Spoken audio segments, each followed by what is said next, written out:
Hey everybody, thanks for checking out this video. My name is Bryan. I'm one of the pastors here at Calvary Chapel in Melbourne. I'm here with my wife, Katie. Hello, Katie. Hello. This is part 2 of a video series called How to Read the Bible. And we thought we'd record these videos to help you learn how to read the Bible. In our first video, we talked about 3 excuses for not reading the Bible. And in this video, we want to answer the question, is the Bible trustworthy? So Katie, a lot of people have a lot of things to say about whether the Bible is trustworthy. Professors, people on the news, there's a lot of people who have a lot of criticisms about the Bible. Yeah. But what we want to do is just talk about sort of 3 reasons that we believe the Bible is trustworthy. Yes. The first reason is this. There is external evidence that the Bible is trustworthy. So what do you have to say about sort of the external evidence of the Bible? Right, so external evidence is evidence that is outside of the Bible itself that shows that it is in fact reliable. So one of the big criticisms that people will have about the Bible is that, oh, it was written thousands and thousands of years ago and the stories have changed over time. People have written things that aren't true, that type of thing. So they'll basically question whether or not the Bible we're reading today is the same as the Bible that was written in the time of Christ or before. Right, like people will say that it's a giant game of telephone. Exactly. One person wrote something, over time it's evolved and changed. The story changes, right.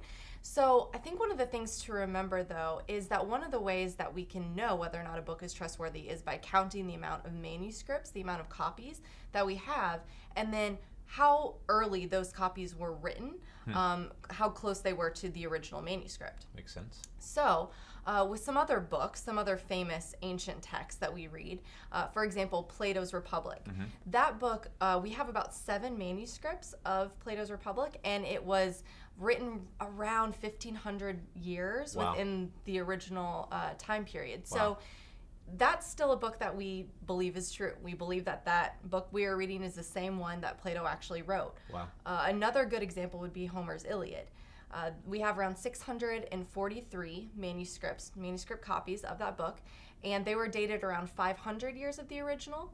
And again, widely accepted as true. We read it in high school. There's no question of whether or not that book is the same one that Homer wrote. So both of those, there's a massive gap between the original and the copies we have. And in the case of Plato, only 7 copies, but we still consider it to be trustworthy. Exactly.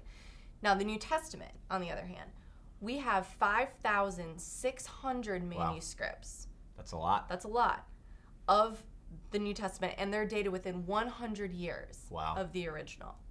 So what that means for us is, since they are dated so close within the original, we can be more confident that there were not changes made, that people didn't have time to alter it, and we have so many copies that are all the same, which really shows that the Bible we're reading today is the same one that was written at that time. That is amazing. Like, that is a lot of evidence. That's a lot. And not to mention, these copies are spread throughout Europe and Asia. So they're not all in one place. Right, they're everywhere. And we have a lot of archaeological evidence as well that backs up what the Bible is saying.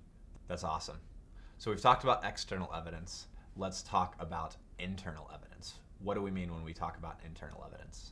So internal evidence is looking within the Bible itself to show that it's reliable. So when you look at the Bible, there's about 40 authors that were involved with writing the book, and they all agree. There are no major contradictions throughout the Bible. We're talking about a book that's written over 1,500 years, 40 authors, lots of different types of literature, and they all have the same story. They all agree, which is pretty impressive. And there's a lot of talk about there being errors in the Bible and contradictions and things like that. The vast majority of these errors are copyist errors, meaning that when someone was copying the manuscripts, they wrote A instead of an, or they wrote Thee instead of The. Right. So they're very, very minor issues, and they absolutely do not affect the message of the scripture in any way. Yeah. So when we hear a professor or someone talking about the massive amount of errors, really what we should be thinking about is a guy in a cave taking one copy and copying it to someone else with a tiny little candle. He makes one error. That doesn't mean the Bible has an error. That just means one of the copies contains a minor spelling error. Exactly. Awesome. So external evidence, internal evidence. And the last thing that we want to talk about is fulfilled prophecy. Right. So when we read the Old Testament, we see hundreds and hundreds of prophecies that are all pointing toward a Messiah, pointing toward Jesus Christ. These prophecies were all fulfilled in one man, Jesus. Yeah. And people will say, well, it's just a coincidence. Jesus just happened to fulfill some of these prophecies. But the fact is, if you were to take the entire state of Texas, cover it in silver dollars to a depth of around 2 feet, pick up one silver dollar, mark it, throw it into the state, and then have a blind man wander into the state, randomly stoop down, pick up a silver dollar, the chances of him picking up the marked silver dollar are the same as Jesus randomly fulfilling only 8 of these prophecies. Dang, that's crazy. And he, in fact, filled hundreds. That's unbelievable. Yeah. And we know from science and from archaeology that the prophecies were in fact written hundreds of years before from things like the Dead Sea Scrolls and other things like that. So somebody didn't come along behind him and fill in the blanks. Right. So that's super encouraging. External evidence, internal evidence, and fulfilled prophecy all point to the fact that God wrote the Bible, and that the Bible we have in our hands right now is the same one that God wrote thousands of years ago. Exactly. So we can trust the Bible. Well, we hope that this was encouraging to you. We hope this gives you confidence to read the Bible. Check out part 3 of this series. We're going to be giving some super practical ways to read the Bible. I hope it really helps you. We'll see you in part 3.